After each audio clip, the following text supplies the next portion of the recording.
Thank you for tuning in to the first recording of Living with the Cosbys. I'm Tyler Lackey.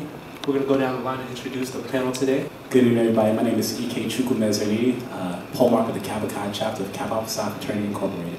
Hi everyone, my name is Natalie Jones. I'm the president of the Omicron Pi chapter of Alpha Kappa Alpha Sorority Incorporated. Hi everyone, my name is Melissa Wilkins. I am a student at George Washington University and a Black student leader on campus. Hi, my name is Sharice Davis and I'm the vice president of the New Alpha chapter of Alpha Sigma Theta Sorority Incorporated. Good evening, everyone. My name is Sean Crowley. I'm the keeper of Exchequer for the Kappa Chi chapter of Kappa Alpha Psi Fraternity Incorporated. It is such a privilege and an honor to have all of you here today. We're just going to go ahead and dive right into it. The topic for the evening is Barack Obama. How has Barack Obama influenced you? Well, I think the most important thing to know is when he was first elected, I wasn't in college yet. I was still in high school. And it was always kind of my ambition, my goal, my dream to be the first Black president of the United States. And clearly I've been beaten to that punch. But in a lot of ways, we kind of model, what a Black politician in such a significant role should play and what they should do. And so in a lot of ways, he's been kind of like the most prominent Black figure that exists. And I guess if if you're so used to the media looking like you, talking like you don't quite understand the significance of finally having a face or a voice to remind you of yourself in a position of power in this country that you live in. As a family man, he's really inspired me just to see that, figure of a Black man who's with his family, with his wife and his two daughters, and raising them up. And you can see that he's being a light to them, and that he's educating them and teaching them in the way to go. And just simply by his leadership, I'm sure that his daughters are going to grow up and want to be leaders. And I'm sure, as you can see, his wife is such a dynamic figure in the community of women. So he just really inspires me in general, his family and everything. So. Looking at a Black person, a Black family in the White House, and what that has done for Blacks around the country. From a basic standpoint, I'm just gonna keep it basic, I guess.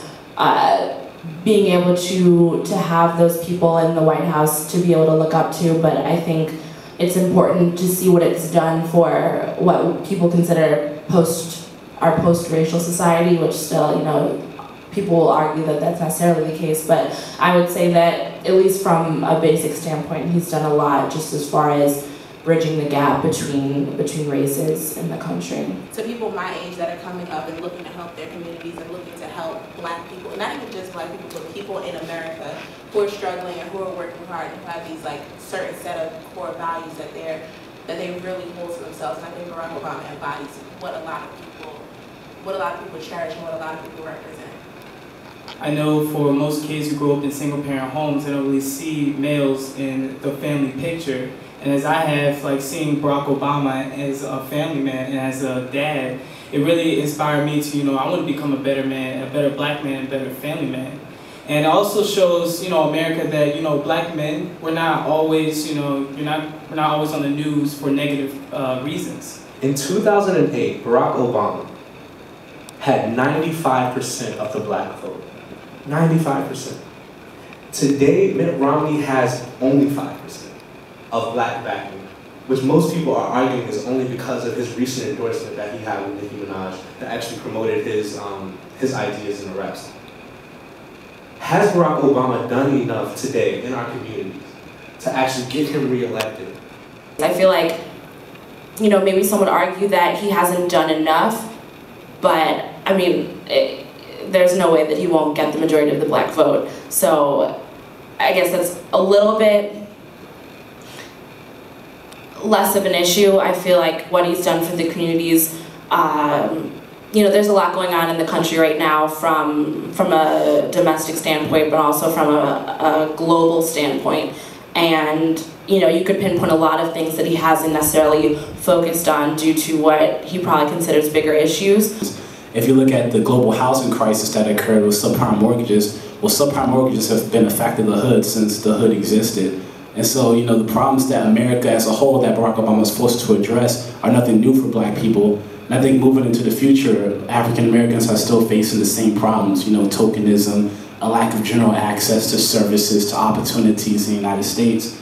And so from a purely policy standpoint, while, we've just espoused kind of the virtues that Barack Obama has, you know, I think there is some merit in black voters actually being selective with their votes and actually, for once, being able to send a message beyond electing somebody but saying, well, if we put you in office, this is what we want to see. We have to look at the situation that President Obama first came into, which was what former President Bush left for him to take over. And just looking at that and seeing where we are now, I feel that the progress that needed to be made, a little of it has been made. And I think that the major issue here is just the fact that most African Americans in our age group and younger don't really know what the government does. We are not educated about how the government works. And so it's not really a question of has President Obama done enough, because if you want to talk about enough, yes, he's done all that he could, because the Republicans have taken over Congress and nothing can get passed unless most of the Republicans are agreeing with what President Obama is trying to do. Do we have an obligation to educate the community? This kind of goes in line with what you were saying about the fact that we don't know what's going on with our government. But do we have an obligation to our communities, to our country, to educate the people around us about what's going on in our government, what is going on within our election process, what's going on through our thoughts, what is the forefront of the black person's mind, the black male's mind, the black student's mind, the black female's mind? Do we have an obligation?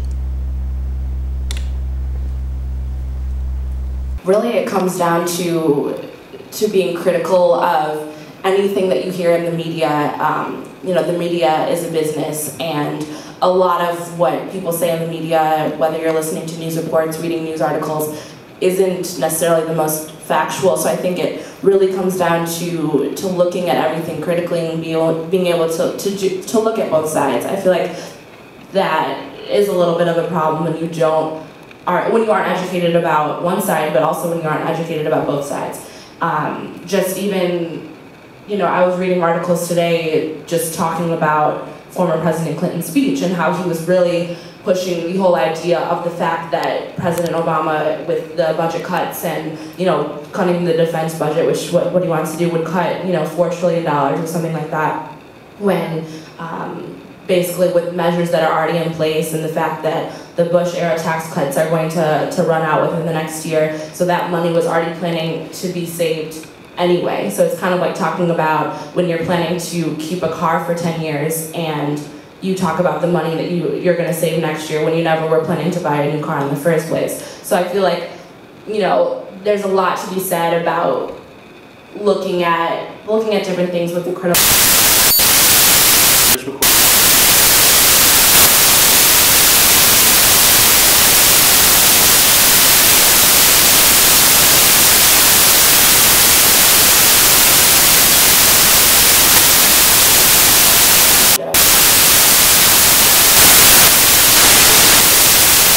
I am a student.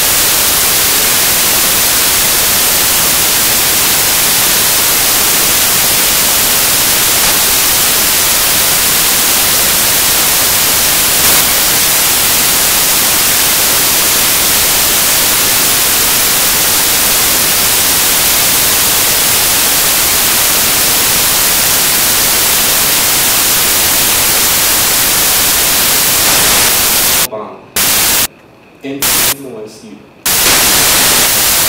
It was fresh elected. I was in high school. All my dreams.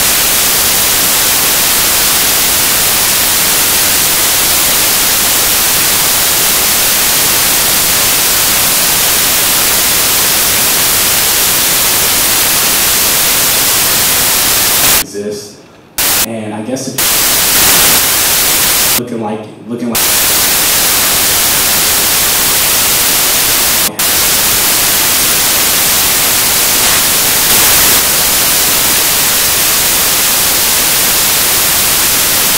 Who's with his and raising them up. He's being a light to them and educating them.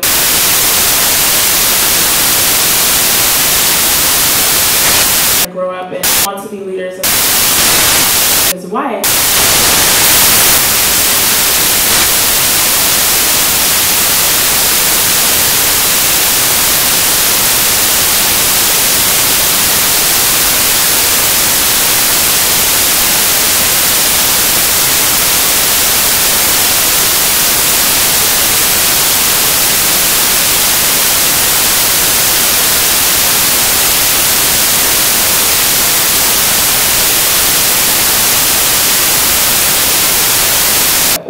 people can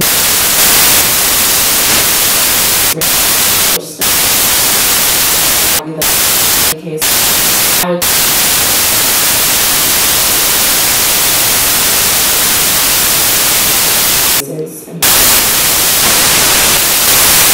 looking to help. We're struggling.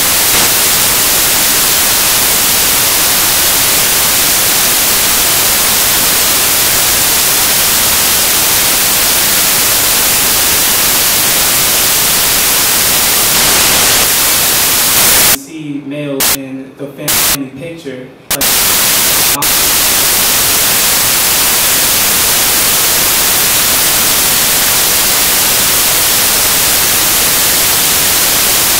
America that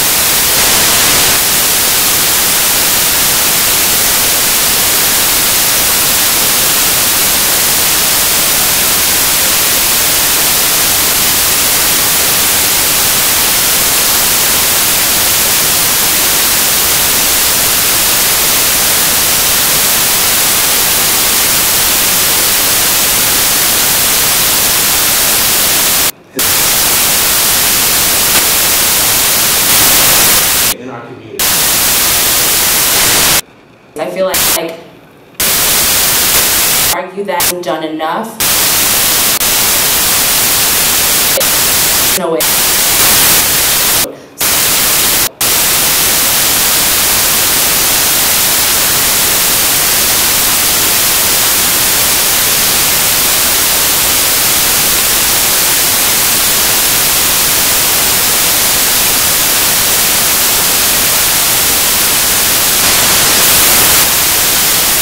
Focused on do I can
The Republicans are agreeing with what is trying to.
being critical of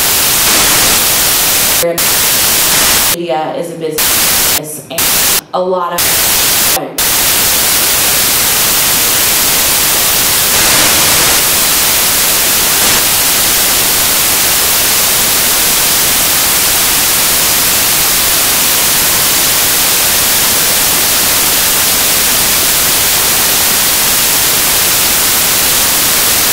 both sides. Just even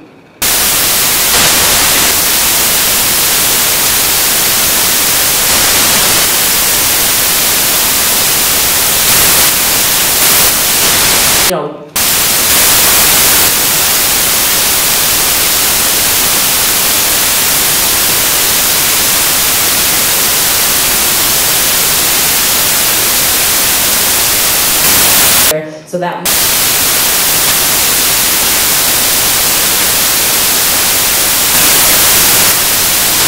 and you talk about the money.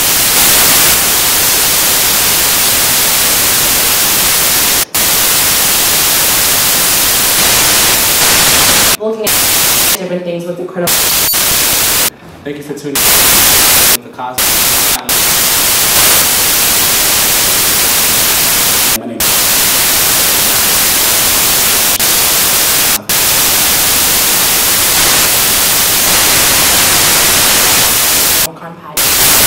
Incorporated. Hi everyone, my name is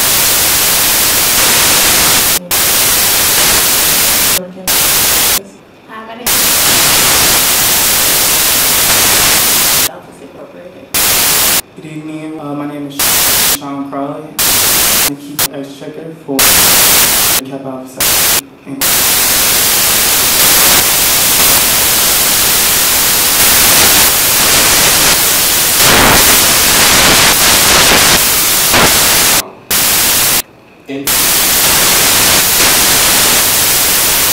was when he was I was in high school, and it was always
in the country.